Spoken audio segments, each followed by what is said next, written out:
so they're attacking me in that area. There are consequential moments in our American history, and this is one of them. Paul Manafort and Rick Gates expected back in court this morning. This is a rigged system. This is a sick system from the inside. The Russians gave help, and the president made full use of that help. And that is pretty damning. Why did they go away? What's the point of it? Not okay. His words have touched a lot of people. Hopefully this video and all the tweets make awareness to stop bullying. This is New Day with Chris Cuomo and Allison Camerata. We'll get to that viral video later on in the program. It's really taken off. It's a call to arms. It sure is a call to arms in the name of Keaton, one of the coolest people to enter the dialogue in some time. Okay, so we'll talk about that. Good morning, everyone. Welcome to your New Day. The national spotlight on Alabama's Senate race, where voters head to the polls tomorrow morning. President Trump making a big push for the GOP's embattled candidate, Roy Moore. The president recording a phone call and rallying over the weekend for the man accused of child molestation.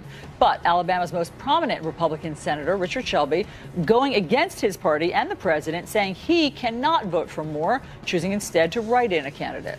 All right, now, one of the top-ranking women in President Trump's administration says the women accusing President Trump of sexual misconduct should be heard.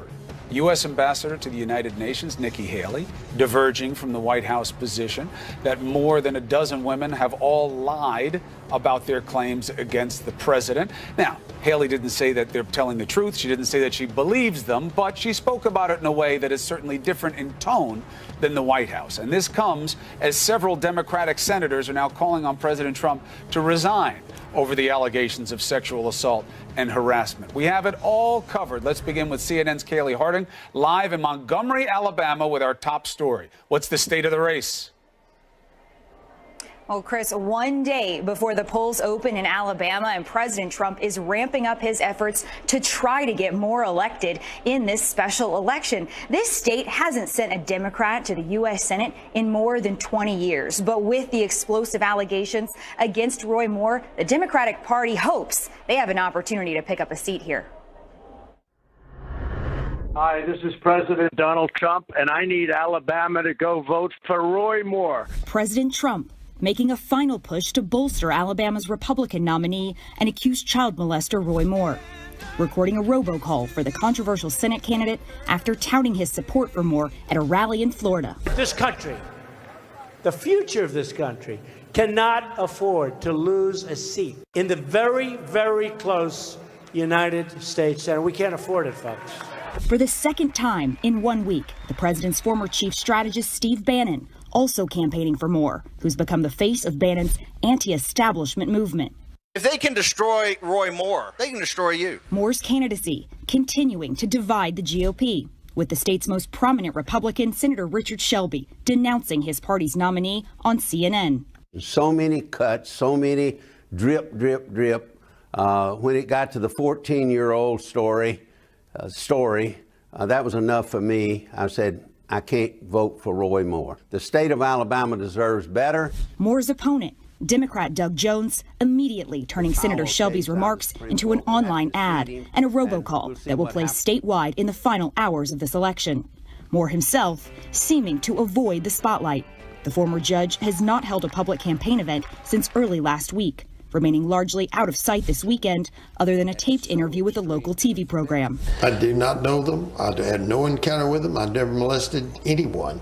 Jones, on the other hand, barnstorming the state, alongside a number of prominent Democrats who are pouring money and resources into the race. Now I want to make sure that when my granddaughters grow up, they don't have to endure the kind of thing that those girls in Etowah County did and then sit silent for 30 or 40 years. I want to make sure that we send a message of who we are and what we are. Jones enlisting the help of former Massachusetts Governor Deval Patrick and New Jersey Senator Cory Booker in an attempt to shore up the black vote, a critical demographic for Jones. Meanwhile, U.S. Ambassador to the United Nations Nikki Haley saying Sunday that any woman who speaks up about inappropriate sexual behavior should be heard, including President Trump's accusers. They should be heard and they should be dealt with. And I think we heard from them prior to the election. And I think any woman who has felt violated or felt mistreated in any way, they have every right to speak up.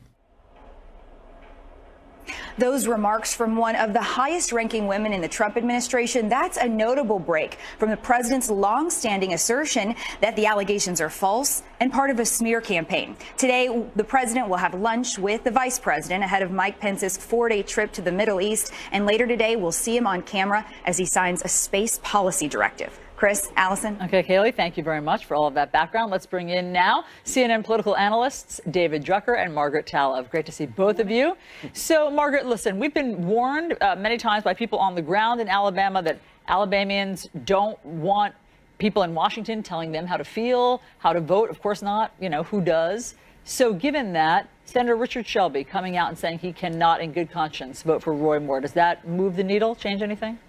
Well, it's definitely a big deal, and you can see from the way the Jones campaign is trying to sort of take advantage of this message that they think it can help them. But it's very late in the process, and to the extent that the polling is reliable, and it's not clear that it is, it looks like this is Moore's race to lose still right now. So these things are important, both Shelby and Nikki Haley, but depending on how accurate the polling is, they may be more important in terms of what happens to Moore once he would be elected than it is to the outcome. Well, it looks like race. I mean, the latest Washington Post one looks like it's exactly neck and neck. I mean, within the margin of error. So are you seeing, and Doug Jones has it by a hair, but again, the margin of error is 3 points. What are you seeing, Margaret, that makes you think that Roy Moore's going to walk away with this?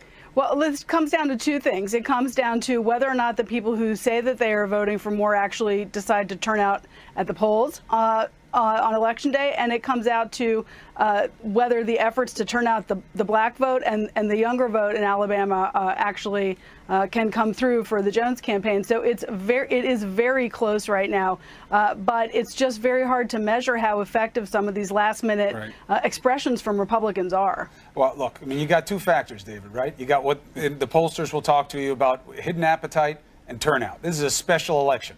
There's no reason to leave your house except this race. So that's something that factors in. People have to be motivated. And then you have the hidden appetite, which is, are people going to be honest with you and say, yeah, I'm for Roy Moore? If there's going to be a discount effect, it would be on that side, not people who say they're going to vote for Doug Jones but don't mean it, right? Yeah, that would certainly be a part of it. And I think one of the things that Roy Moore has going for him simply is there are more votes available to him. I mean, Alabama is an overwhelmingly Republican state. It is a Trump stronghold in particular. And so Doug Jones really has to fight an uphill battle here. Not only does he need to maximize turnout among demographics that are inclined to vote for Democrats, he needs either a strong Republican undervote or he needs a crossover effect among Republicans, particularly in the Birmingham area. And it's just a tougher deal. And what we have seen in this race, which is so similar to what we saw in the presidential election last year, after the Access Hollywood tape dropped, we saw President Trump's polling plunge. And then over time, as voters digested what was going on and made choices between him and the competition, he ended up coming back and winning. And that's sort of what we have seen with the polling as it relates to Moore. His approvals, his support plunges, and as voters in Alabama have sort of taken stock of everything and thought about their choices, he has come back. So it's close. And I think that anything is possible. But as I discovered when I spent some time in Alabama, a lot of this is going to depend on whether or not regular Republican voters, enough of those just can't stomach Moore. And then he has to get lucky enough to maximize in a special election, as you point out, Chris, turnout among demographics that aren't always the biggest to turn out in the first place. Yeah. Hey, Margaret, it does feel like the shock of the accusations has worn off over this month. You know, we talked to two radio show hosts here in Alabama. They have a call-in show. We've checked in with them throughout the month. And at first, it was so shocking, these accusations, and a 14-year-old and being banned from a mall. Who gets banned from a mall? And now it feels like people are, I mean, they basically suggested people are reverting to the mean of, you know, some of that has worn off. And one of the things that they said, Margaret, which is so interesting, is, you know, we'll never be able to know what really happened in that car, you know, where Beverly Nelson says she's assaulted. We'll never know what really happened, you know, to the 14-year-old. Of course, every day in courtrooms around the country, you don't know, you didn't witness the crime, but you make your own reasonable doubt decision and you decide based on the available facts. But somehow, you know, in Alabama, there's a feeling of, well, we don't really know, so I guess we'll have to give it to him. Yeah, the allegations, of course, are every bit as shocking as they were on day one. But as each day goes by, it becomes, quote, older news, right? That's for sure. Look, it's been interesting in watching the coverage of this race. This is not a criminal trial in a court of law. This is a political decision. There's a different standard of proof. There always has been traditionally. It's what your gut feeling is. But voters are taking all of this into account. They have the information available. They have the continued coming forth of women, and they have the counter arguments. And ultimately, this depends entirely on whether voters are more interested in the policies they think they're going to get or the underlying principle. And it depends on who comes out to vote. Right. Look, and in fairness to the Alabama voters, though, Margaret, they are not getting the kind of vetting even close that you would usually get at a trial. They're not going to get the benefit of that. That's why a lot of this is guesswork for them, and that's why the big voices that weigh in matter. That's why Nikki Haley's becoming a big headline this morning. She comes out. Let's listen to what Nikki Haley, the U.S. ambassador to the UN, obviously she made her name in the South as a governor of South Carolina. Here's what she said about this. Women who accuse anyone should be heard. They should be heard and they should be dealt with. And I think we heard from them prior to the election. And I think any woman who has felt violated or felt mistreated in any way, they have every right to speak up. Now, this is being cast as a bold statement, breaking with the White House. Margaret, please feel free to support or deny that. I don't get it. I feel I didn't hear the words "be believed." The key is whether or not you believe the women. Of course, they have the right to come forward. Of course, they have the right to be heard. Did Nikki Haley really break with the White House here?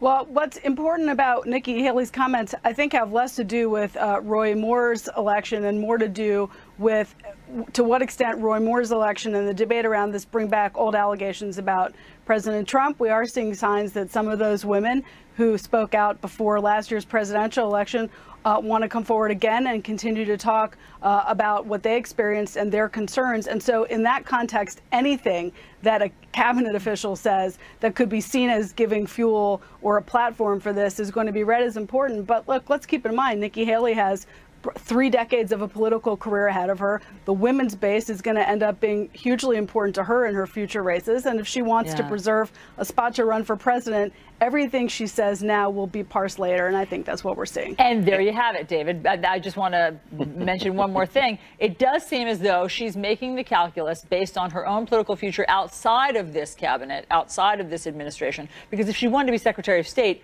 she might not have framed it that way. Right. And that's why she said that moving the embassy helps the peace process. Nobody has argued that who has any expertise in the area, David Drucker, that moving the embassy to Jerusalem helps the peace process. But that's Nikki Haley trying to be outsized in her opinion. And I would suggest that what she said about the women was her trying to say the minimum. Well, look, you point out that she has a long political career ahead of her if she wants it and if she pursues it. And that's a part of this. But I think the larger discussion about President Trump and his accusers is, number one, it happened, all of the things that came out about him, the accusations, the allegations, were in a pre-Harvey Weinstein era. So we have not had the discussion about the president post-Harvey Weinstein. And what Democrats feel emboldened to do, even though the election is more than a year ago, is to raise these allegations fresh, because after pushing out Al Franken and pushing out John Conyers, they feel that, one, it's a discussion they can win, and it's a discussion that American voters are willing to have given all of these recent events. And so I think that's why we're going to be hearing a lot more of this. The most interesting part of Al Franken's farewell speech, if you will, from the Senate floor was when he noted that I'm falling on my sword, but the guy in the White House is still there, even though the allegations against him are worse. Yeah. David Drucker, Margaret Talev, thank you very much for the conversation. All right, so the election's tomorrow. Let's say Roy Moore wins.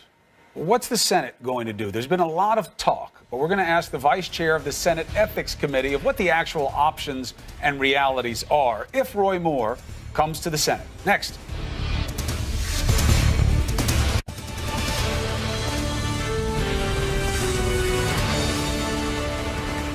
All right, Alabama voters head to the polls tomorrow, and Roy Moore has been hit over the head by allegations of sexual assault and misconduct. But you have to be very clear about something. That is not the sum total of what Alabama voters are going to have to choose to support about this man and his candidacy.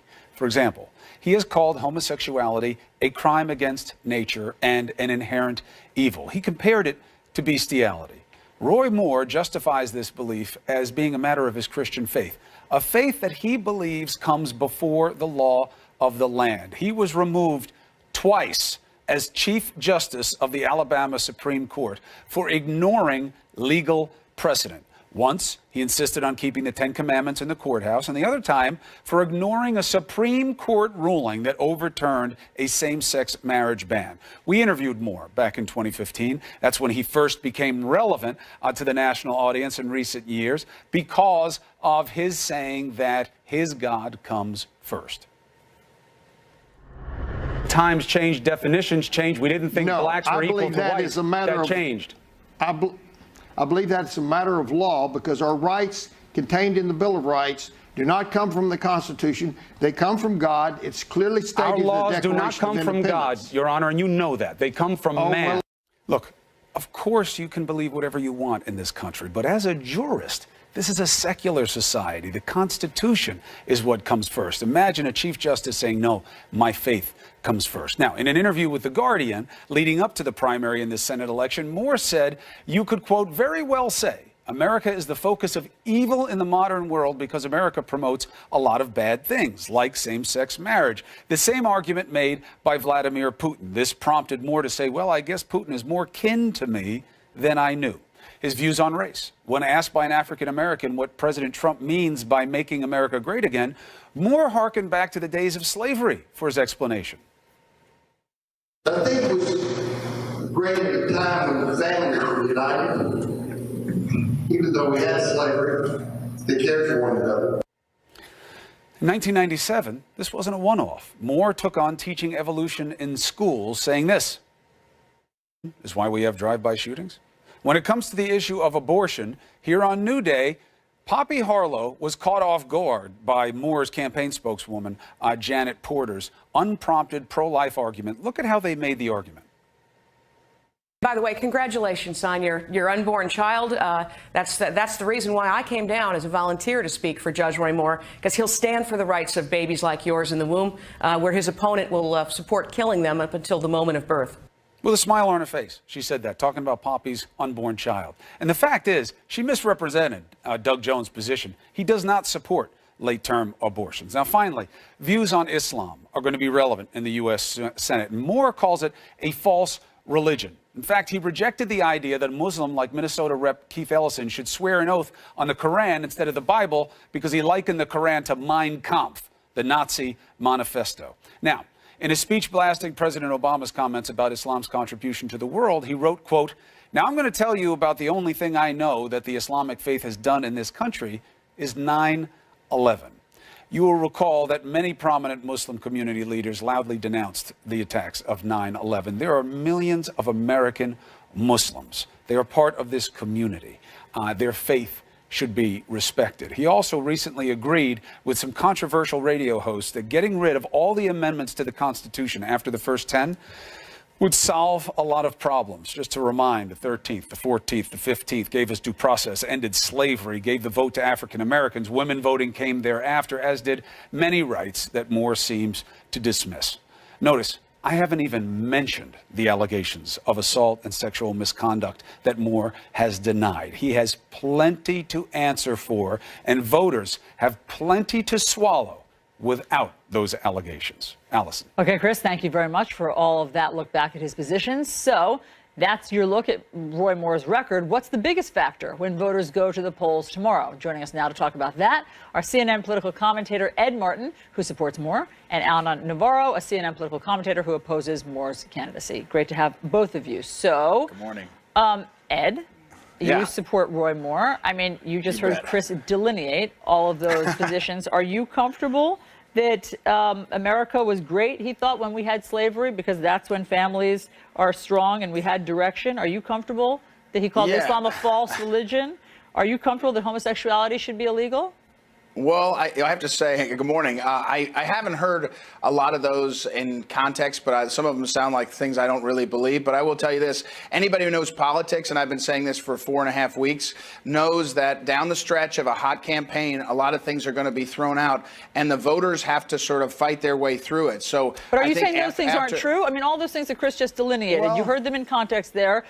Are you saying those aren't true, his positions? Well, I'm saying that saying, for example, that he's against Islam. I have heard Roy Moore talk about the fact that Sharia law trumps constitutional law in a way that is admitted by Islamic scholars, and that's a problem. I haven't heard him say Islam is a religion, as you quoted. But I don't dispute the quotes. What I'm saying is 3 days before an election, we know this in politics. This is the time where you throw things up. I also know, by the way, that Doug Jones has done an interview where he said women's right to abortion should never be impeded in any way until the birth of the baby. So I don't know how Chris can say that he's not against, not for partial birth abortion. So, but what I know is down the stretch, the credibility of all the accusations has to be looked at in the view of what is a very intense campaign. Yeah, sure, but these aren't accusations. We're not talking about the accusations. These are his positions, and I have them all spelled out. I mean, these are actually in interviews that he's given in 2016, 2017. These are direct quotes that we're giving you. So these aren't accusations.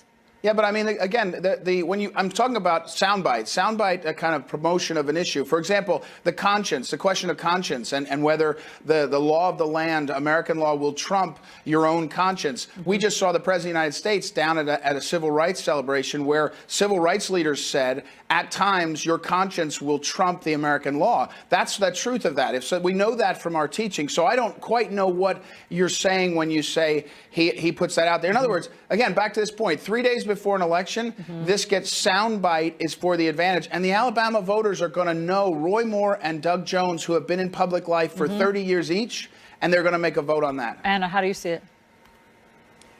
Don't believe your lying eyes. Don't believe your lying ears.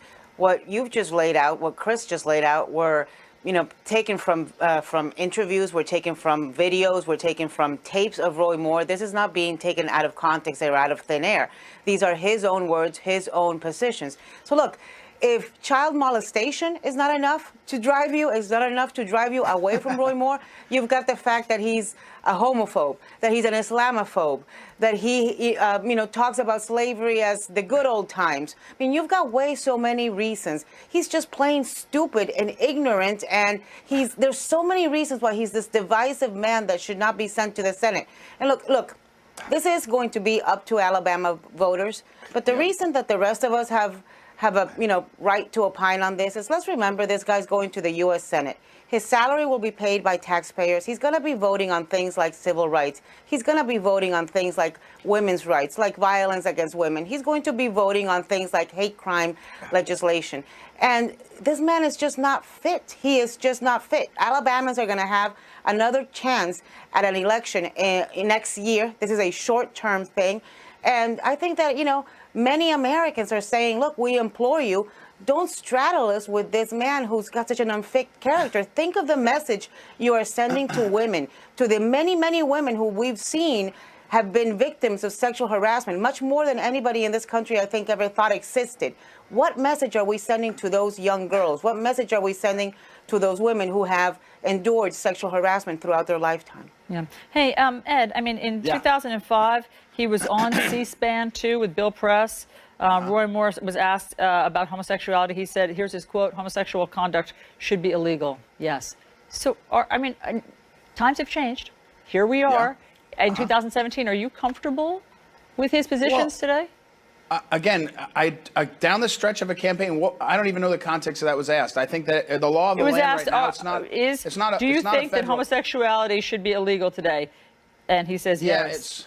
Well, then I don't know how he understood the question, because it's not illegal now, and it hasn't been. It's not a federal question he's going to vote on. He wishes it were. He said that? Yeah. He said homosexual conduct should be illegal. Yes, that's a quote. The good news is that that's not something the federal government should get into and is getting into. So that's not something that he's going to have to vote on in the Senate. But the bad news for Anna is that Anna's sitting there, and what she really means and what we should be talking about instead of name calling is Roy Moore is pro-life, against amnesty for illegals, against the kind of big government that Doug Jones wants. That's the issue. When she can call me names, him names, everybody names, the Alabama voters get to vote on two choices of people serving. And by the way, if we want to get into tax dollars for people that are not doing nice things, let's get the $17 million. CNN has led on this. Let's get the $17 million slush fund out there. We're talking about look, first let me respond to you. Almost every time you're on with me on TV, you make this about me. I never make it about you. I barely know your name. I have no idea who you are. I'm not making I never it about insult you. Oh, well, but you just did. Every time you're on TV, you make it about me. This is not about me. This is much larger than it being, you know, some sort of personal. Okay, let me get through my sentence, will you? I didn't interrupt you. Hold on, let her I waited for you to finish, so now let me finish. This is not about me.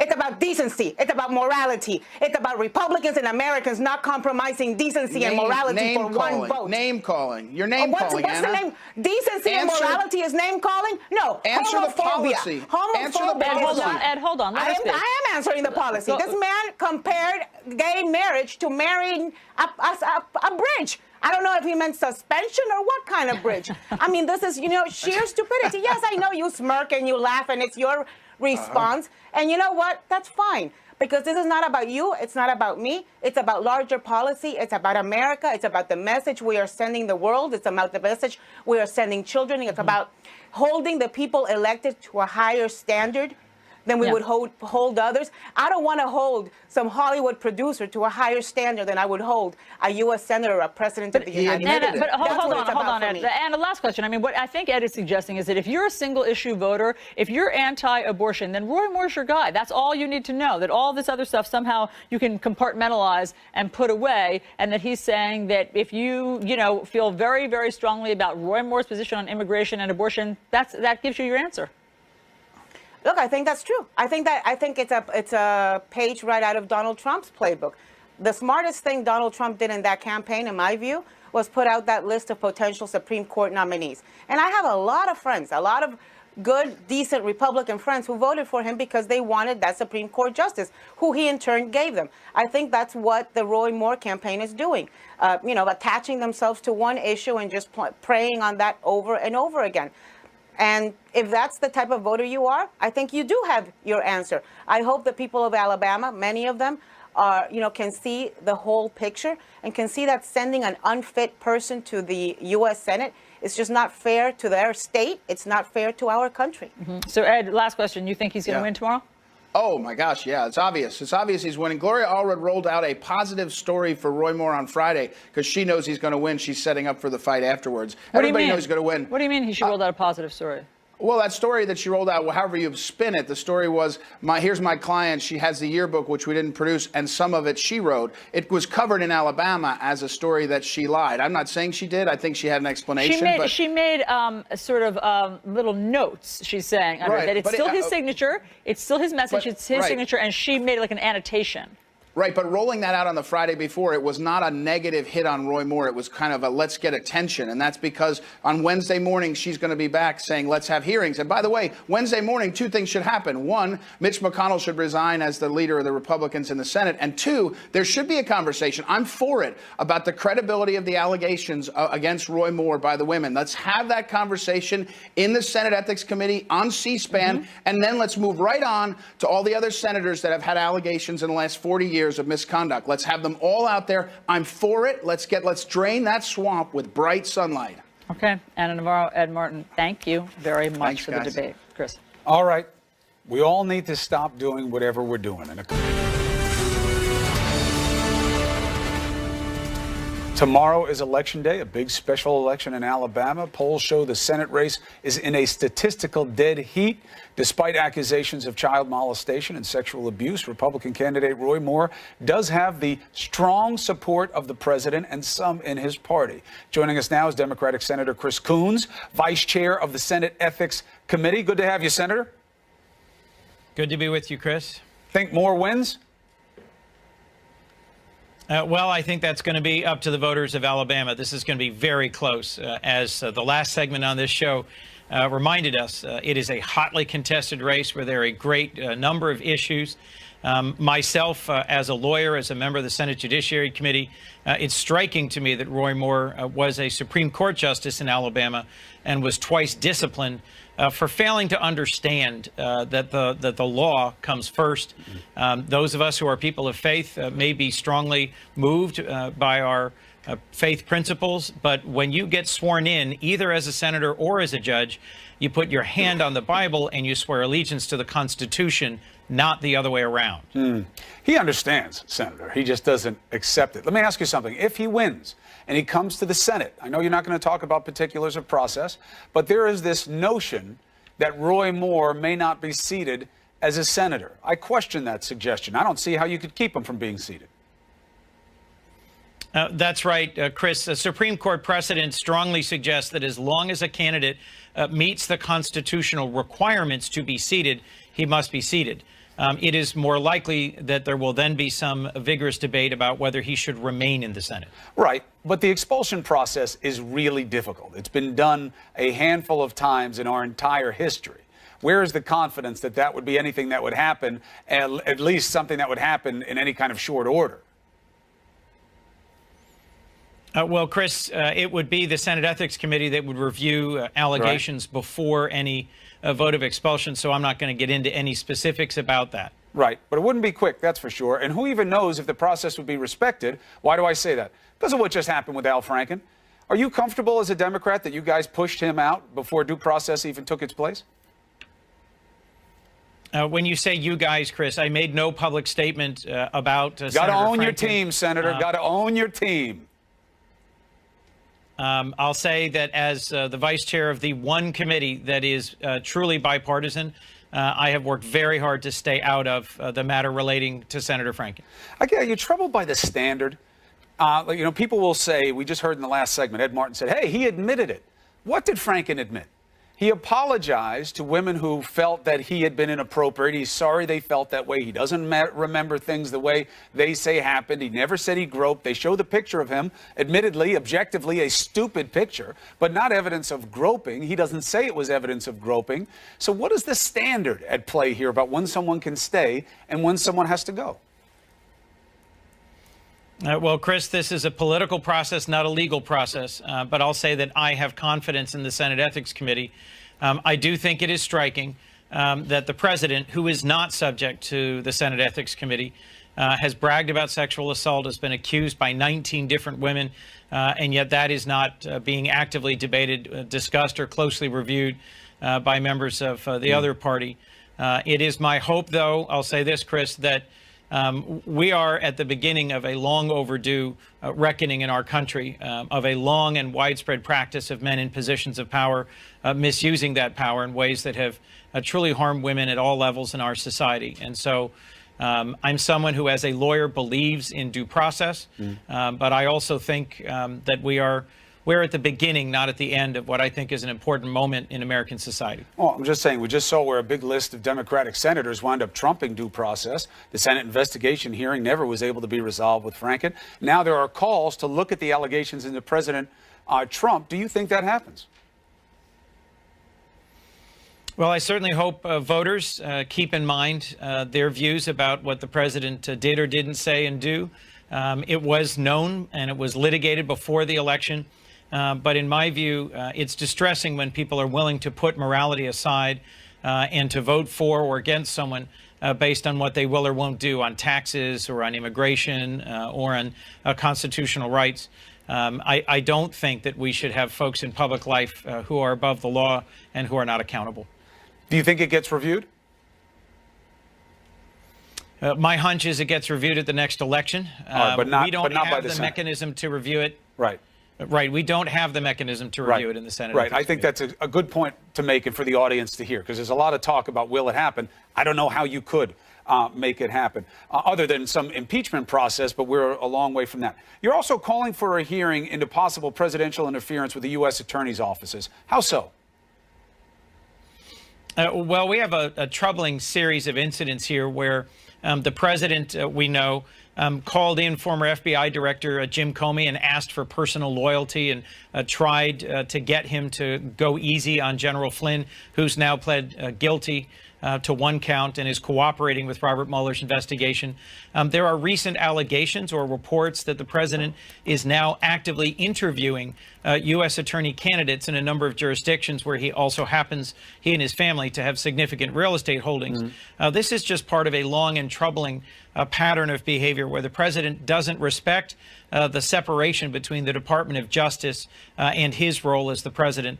The president's lawyers have recently suggested that the president's not capable of committing obstruction of justice because he has complete authority over the Department of Justice. I just think that's not a tenable standing. That would suggest our president is above the law and could do whatever he wants with any investigation or proceeding. I've specifically focused on the U.S. attorney hirings because I think this has not gotten a lot of attention, and it's just the latest in a whole series of troubling steps by this president to interfere in our Department of Justice and its regular workings. All right, Senator, I appreciate you making the case. I know some of this stuff is sticky, but I got to pick at it. That's the job. And if I don't get to speak to you, have a very Merry Christmas. Good to see you as always. Thank you. Merry Christmas to you too. All right, Allison. Okay, Chris, there's big news from Syria. The major announcement from Vladimir Putin in that war-torn nation. Next.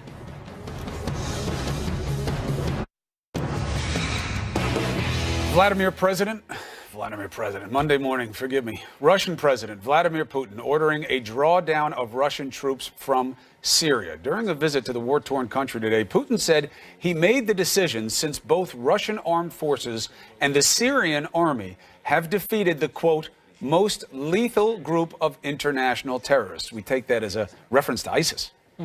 Palestinian President Mahmoud Abbas refusing to meet with Vice President Mike Pence during his upcoming trip to the Middle East. The snub follows President Trump's recognition of Jerusalem as the capital of Israel. President Abbas views that move as the United States withdrawing from the peace process, and he is declining formal communications with U.S. officials. Vice President Pence's spokeswoman calls that decision unfortunate. All right, it's a rough day for quarterbacks across the NFL as 4 starters go down with injuries. Coy Wire has more on the Bleacher Report. Ouch, Coy. Yes, indeed, Allison. Good to see you this morning. The Eagles' Super Bowl dreams became essentially a nightmare despite a comeback win over the Rams in L.A. Their star quarterback,